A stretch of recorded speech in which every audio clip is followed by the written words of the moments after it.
Have you ever walked through 3 countries in just 10 minutes? No? Well, I'm going to do that today. The city of Basel in Switzerland is conveniently located next to the French and German borders. So on my final day in Basel, I decided to stroll through all 3 countries and see what I'd find. I'll be starting on the French side in Enninge before making my way across the 3 countries bridge into Germany. I'll then drop down into Switzerland before making a U-turn to reach my final destination, which is the Border Triangle Basel Monument.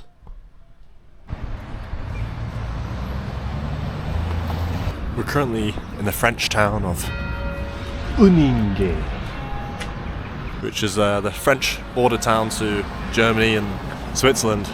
I've also come across the smallest house ever. I mean, who lives in there? Dobby the house elf? Maybe a hobbit or something?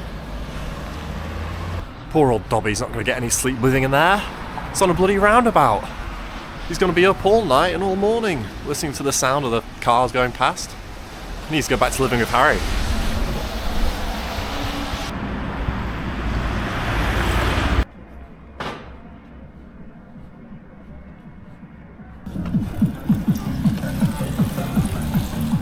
No matter what country you're in though, you can always count that there'll be one person riding a bike, blasting some music that no one else wants to listen to.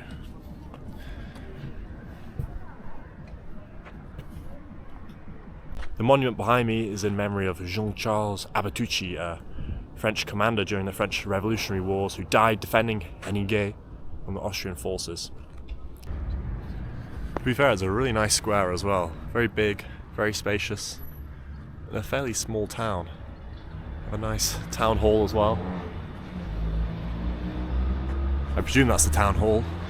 A post office as well. And a church with a cock on top of it. And that's not me being crass either. There's genuinely a cock on top of the church. Which is of course the French national symbol. At least I think it is.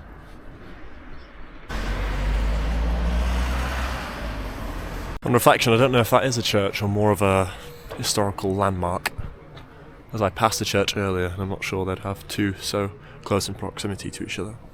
And also I tried to go inside, but I was shooed away by a woman who said there was a private event. So it's impressive people's skills in this part of Europe where they can speak multiple languages. French, German, English. However, I'm yet to master one. English I still struggle with. So I always find it very impressive meeting people who can switch language so effortlessly and easily. And I guess it's a thing that many people around here will have to learn living on the borders of 3 different countries who mainly use 2 languages in this region. And saying that as well, we're now about to approach the 3 countries bridge. I presume this is where Abatucci was fending off the invading Austrian forces, single-handedly I imagine in my head, like Aragorn fighting off Uruk-hai.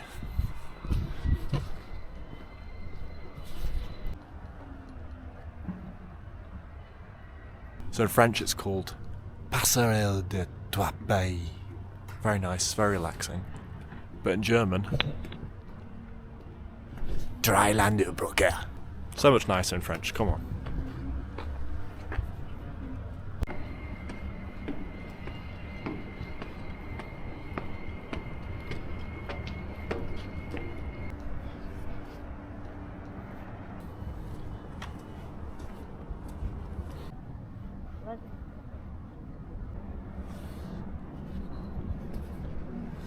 This is of course the Rhine River that connects Switzerland to the North Sea and flows through France, Switzerland, Netherlands and Germany. It was obviously a key trade route back in the day. Don't know if you can quite see, but on the poles here on the bridge they have little European Union flags to, further symbolise the European significance of this bridge and the unity between the countries.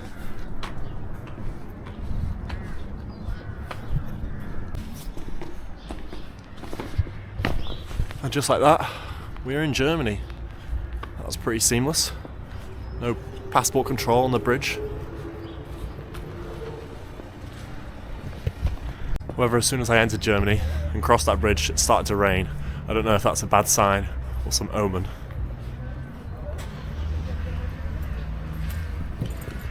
I've just seen the new underground station in London. Jeans Road. Jesus Christ.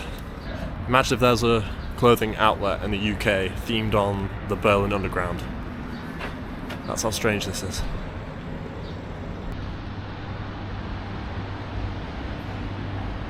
I've just seen something that's hurt both my brain and my eyes. I mean, no word needs to be that long. Loschwasserens. I give up, I'm not even going to bother trying to pronounce that. But just split it up, guys. Come on. Your language shouldn't be that difficult that one word is that long. Just keep it simple. Keep it short, keep it sweet. Keep it like Jean Road, whatever it was called. See, straight to the point. Not 30 letters long. We're now approaching the Swiss and German border. There seems to be a line, although I'm not sure if that's for the tram or for the border. We'll see.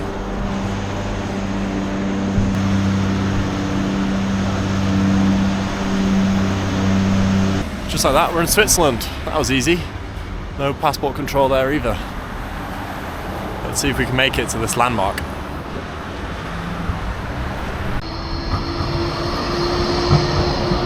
I believe the actual border from France into Germany was halfway on that bridge. So I think if you set off from there to the Swiss-German border just here, it should only take about 3 minutes or so. Way less than 10 minutes.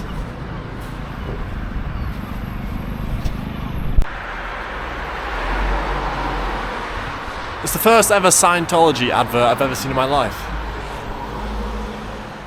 And they even have a little cheeky QR code as well. Scientologists are getting down with the kids having QR codes and adverts.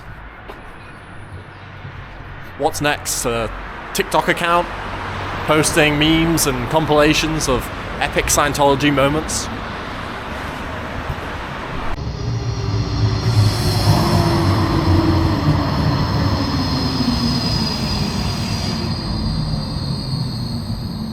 Though I'm supposed to be headed towards this monument as my final destination, I can't stop thinking about Jean Road.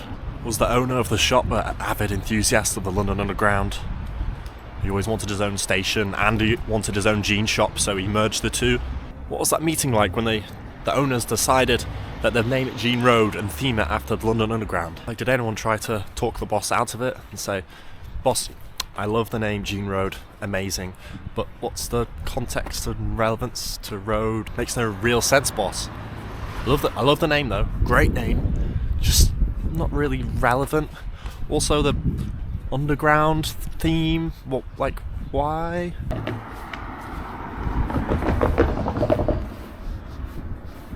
You know, I saw the smallest house ever on that roundabout. I've now found where they go to work. The smallest lighthouse known to man. Although I'm not too sure ships would see any light coming out from that lighthouse. Maybe a dinghy would see it, or a small inflatable raft, but too small, guys, come on. Why is everything so small here?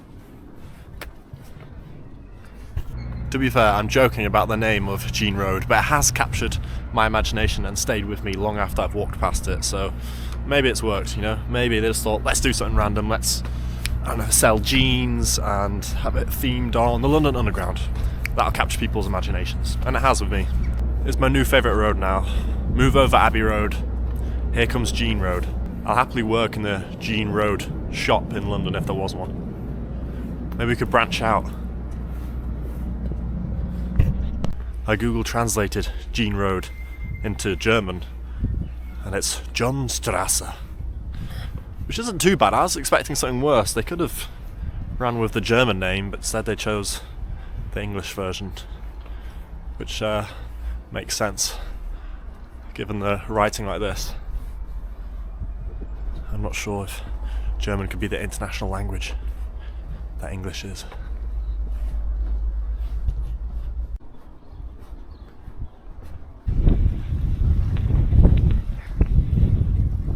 So we've reached the Dreiländereck monument, where these three countries meet.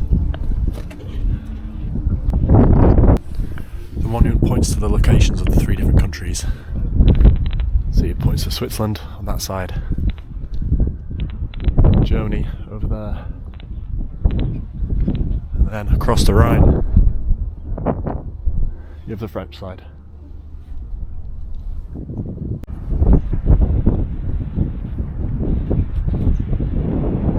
Although this afternoon I've walked across three countries as well as an important and historical river and learned about a figure in France's military history, I think the key takeaway from this video is about Jean Road, my new favourite shop.